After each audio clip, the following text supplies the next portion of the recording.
Olá, boa noite. Seja muito bem-vindo ao Estúdio Veja.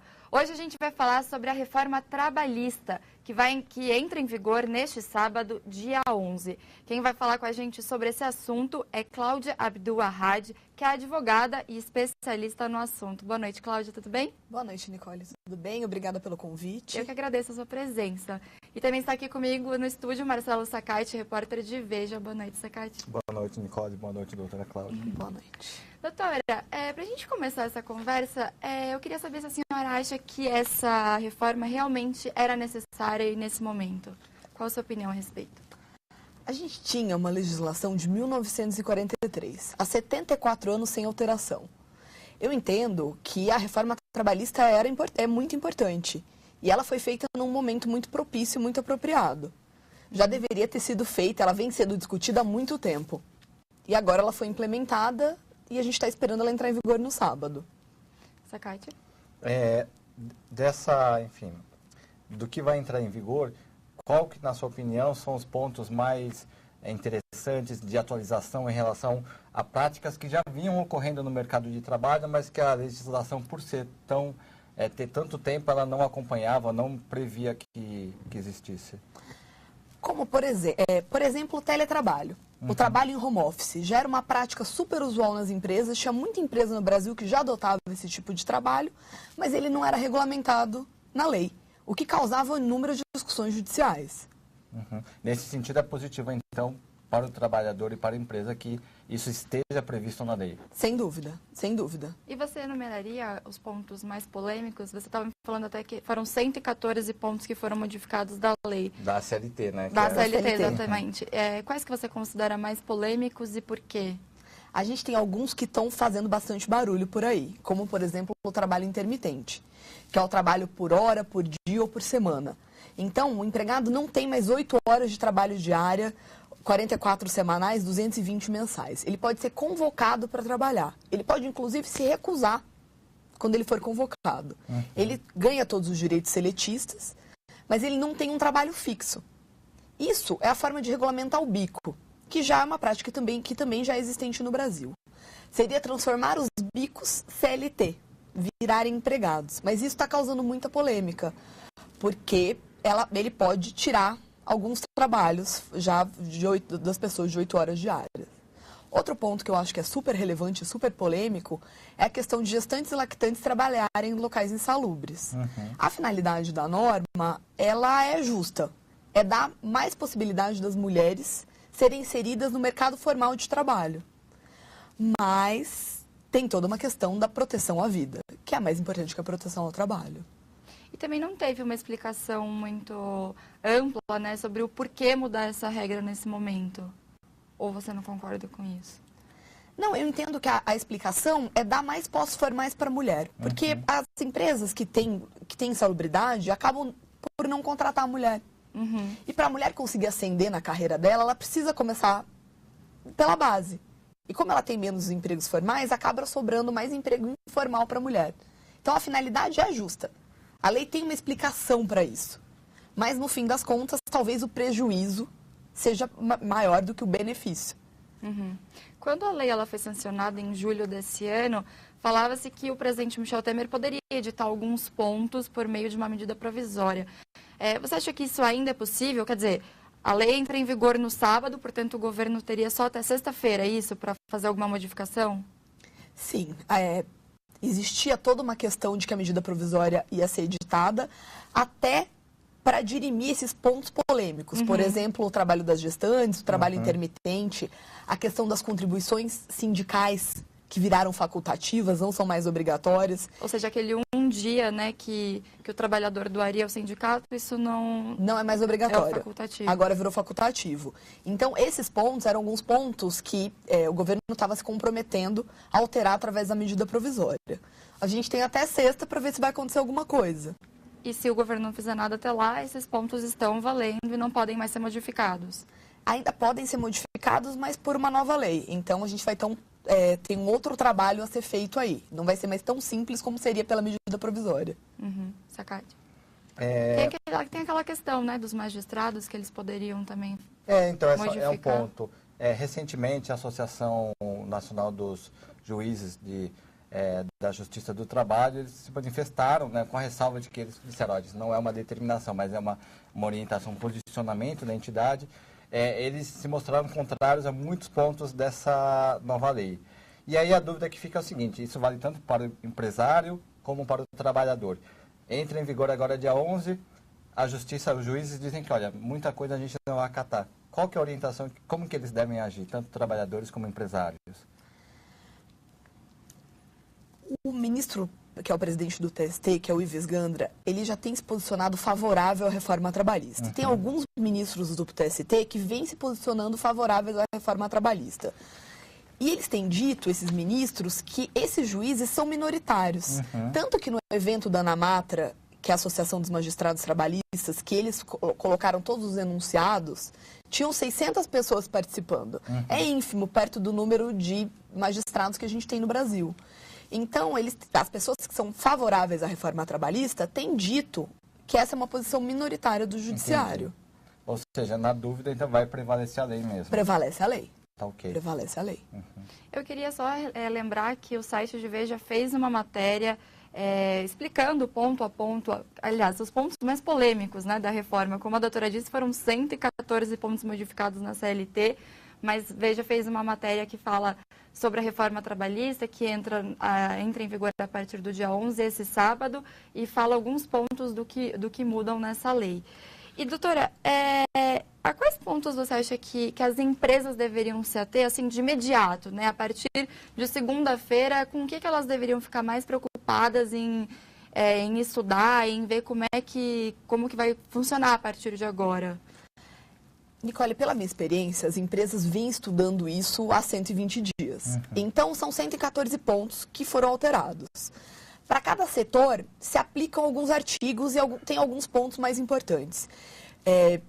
Como, por exemplo, eu posso citar para o agronegócio as horas em itinerário, que é a hora de deslocamento do trabalho para locais de difícil acesso. Para pequenas e médias empresas, eu cito o banco de horas, que antes era obrigado a ter negociação coletiva e agora ele pode ser feito por acordo individual entre empregado e empregador. Então, vai depender muito do setor e do estilo da empresa. As empresas estão trazendo para dentro de casa essas alterações e vão ver como eles vão começar a implementar a partir de segunda-feira. Mas tem algum ponto que é em comum entre esses diversos setores? Eu acho que as férias é um que pode ser aproveitado para todas as empresas, por exemplo, o fracionamento das férias. Antes, as férias eram obrigadas a ser usufruídas de uma vez só. 10 dias você podia vender, mas 20 dias você era obrigado a usufruir de uma vez só. Agora, elas podem ser fracionadas em até 3 períodos. Um de 14 dias e os outros de no mínimo 5. Então, as férias, por exemplo, é algo que se aplica para todas as empresas. É um ponto que se aplica para todo mundo. Bacana. Sacate? Um dos pilares dessa reforma trabalhista é o fortalecimento da chamada negociação coletiva, né? Que passa a ter, em alguns casos, ela passa a prevalecer sobre o que está colocado na lei. Queria que a senhora esclarecesse, por favor, o que pode ser negociado e o que não está previsto que seja negociado, até para esclarecimento, porque tem muita informação, tem muita, enfim, notícia correndo na internet, muitas das quais não correspondem à verdade, que dizem, por exemplo, agora a empresa pode chegar e dizer, não quero mais pagar 13º, não vou mais recolher o FGTS e não vou mais dar férias remunerada. Isso é possível? Não. A reforma trabalhista não mexeu com os direitos fundamentais do trabalhador.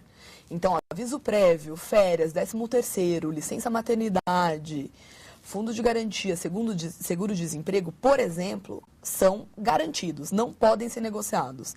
Nem por acordo, nem por negociação coletiva e nem por acordo individual para os empregados que ganham acima de R$11 mil. Então, os direitos fundamentais não podem ser negociados. Aí, como exemplo de direitos que podem ser negociados, por exemplo, 30 minutos de intervalo para descanso e refeição, para almoço, pode ser negociado coletivamente. Troca de dia de feriado. Então, o feriado que cai na quarta-feira, desde que se tenha negociação coletiva, a empresa pode trocar para sexta. Então, tem alguns pontos que são interessantes, que podem ser negociados coletivamente. O que são esses acordos coletivos? Como que eles podem ser feitos na empresa? Então, a gente tem 2 formas de negociação coletiva. convenções coletivas que se aplicam para sindicatos das empresas e sindicatos dos empregados e os acordos coletivos que é entre sindicatos dos empregados e a própria empresa. Então, as grandes empresas trabalham com uma legislação, né, agora que é uma legislação, porque tem força de lei, com um acordo único para aquela empresa. E as outras abrangem toda uma categoria, as convenções coletivas. Eu queria até esclarecer uma dúvida que muitos leitores, pessoas nos fazem, em relação a essa possibilidade de redução da 1 hora de almoço para meia hora. Não é que o trabalhador vai perder meia hora e a empresa sai ganhando. O trabalhador poderá descontar essa meia hora. Isso, ele pode sair meia hora mais cedo. Dele. Ele sai meia hora mais cedo. Então, essa é a finalidade da lei. Entendi. Tá? Ele ir para casa meia hora mais cedo. E a questão do banco de horas também, eu acho que é um ponto que gera bastante dúvida, mas que, até como a gente estava comentando antes, já é algo que acontece informalmente hoje em dia, né? O banco de horas, que é a compensação de jornada, é que você trabalhar um pouco mais num dia para folgar em outros dias, para sair mais cedo no outro dia, ou para, de repente, acumular horas e folgar no dia do feriado, ou ter mais dias de férias, é uma prática que já é muito usual. Muitas empresas fazem isso informalmente, principalmente as pequenas e médias, porque antes precisava de negociação coletiva. Então, você precisava ter o aval do sindicato para o seu banco de horas ser válido. Agora, não. É um acordo individual entre empresa e empregado. E ele tem que ter validade de 6 meses. Então, ou a pessoa descansa em 6 meses, ou ela tem que receber o dinheiro como hora extra. Sakaete, tem mais alguma questão? Eu tenho uma última pergunta, Cláudia, que é a seguinte. Acesso à justiça do trabalho. Também tem muita gente dizendo que, olha, vai ficar impossível acessar a justiça do trabalho com a reforma, com a nova lei, e que isso vai ser, enfim, esse acesso vai ser restrito. Gostaria de saber a sua opinião. Esse é um ponto bem polêmico, bem interessante, até tem uma DIN, tá? Já tem uma ação direta de inconstitucionalidade questionando a questão do livre acesso ao judiciário. O que foi alterado? A questão da justiça gratuita, que agora os empregados, a partir de um certo salário, têm que pagar custas processuais, tá? A questão da perícia. Então, se o empregado pede uma perícia de insalubridade, de periculosidade, de doença, e ele perde a perícia, ele tem que pagar o perito. Hoje em dia, se ele é beneficiário da justiça gratuita, ele não paga a perícia e quem paga é o tribunal. Então, tem alguns pontos aí que vão realmente tornar, não acho que é tornar mais difícil, mas tornar, de repente, as reclamações trabalhistas mais fidedignas. A pessoa vai pensar melhor 2 vezes antes de processar. Mas segue a mesma linha do processo civil. Então, isso já acontece na justiça civil. Se você vai processar uma empresa, você sabe que você tem que pagar por aquilo. Se você perder. Se você perder, tem que pagar honorários advocatícios, que é outro ponto polêmico da reforma, que agora a Justiça do Trabalho vai ter honorários advocatícios. E que vão ser descontados do crédito do reclamante também lá na frente. Então, talvez as reclamações venham reais agora, mais fiéis aí ao que realmente o empregado tem direito. E só para a gente fechar, eu acho que também tem um ponto importante para esclarecer, que é a demissão consensual. Como que funciona? Hoje a gente tem 3 formas de demissão. O pedido de demissão, a demissão sem justa causa e a demissão por justa causa. Essa demissão por acordo entre as partes veio estabelecer uma nova modalidade. Que se as empresas a empresa e o empregado entrarem num consenso que o empregado não vai mais trabalhar, ele recebe 80% das verbas, ele consegue levantar 80% do fundo de garantia e recebe metade das verbas. Metade do aviso prévio e metade da multa do 40%, então ele recebe 20% de multa, tá? Mas isso é só se tiver acordo entre as partes. É aquele caso que, por exemplo, eu decido pedir demissão, mas eu queria tentar negociar com a empresa reconhece o tempo que eu estive na casa, alguma coisa assim. Isso. E aí chega a ser um meio termo. É aquele acordo que acaba acontecendo informalmente.